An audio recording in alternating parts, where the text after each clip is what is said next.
ఏమైంది bro, gym వదిలేసినావు అంట కదా? 2-3 రోజులు జిమ్ కి పోగానే బాడీ పెయిన్స్ అవుతున్నాయని. అసలు అట్లా బాడీ పెయిన్స్ ఎందుకు అయితే, ఇంకా అట్లా అయితే ఏం చేయాలనేది వీడియోలో చెప్తా. సో వీడియో ఎండ్ దాకా చూడు, స్కిప్ కొట్టకు, ఓకేనా? సో హే గాయస్, ఈ రోజు అయితే డే 18 ఆఫ్ మన ఏదో ఒకటి సిరీస్. ఇంకా డైరెక్ట్ పాయింట్ కోసం ఏంటంటే, జిమ్ స్టార్ట్ చేయగానే కొత్తగా మనకు బాడీ పెయిన్స్ అయితే ఎందుకు వస్తాయి 2-3 రోజులలో. ఇప్పుడు నువ్వు కొత్తగా వర్కౌట్ చేస్తావు, అయితే మసల్ కి స్ట్రెస్ పడుతుంది ఫస్ట్ టైం. అంటే మసల్ షాక్ అవుతుంది, అరే నువ్వు ఏం చేస్తున్నారా, ఎప్పుడు చేయండి అని.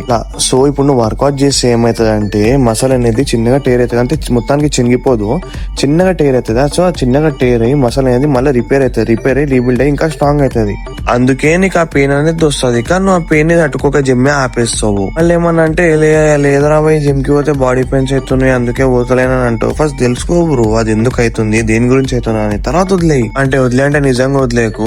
సో అట్లా ఇప్పుడు నువ్వు ఆ పెయిన్ రావద్దంటే ఏం చేయాలంటే, ఆ పెయిన్ వచ్చినప్పుడు నువ్వు జిమ్ స్కిప్ కొట్టకుండా జిమ్ లో లైట్ గా వార్మప్ చేసుకోవాలి, స్ట్రెచింగ్ చేయాలి, వర్కౌట్ చేయాలి. అప్పుడు పోయి బాడీ అనేది దాన్ని అలవాటు చేసుకుంటుంది, అంటే అడాప్ట్ చేసుకుంటుంది మెల్లమెల్లగా, సరేనా?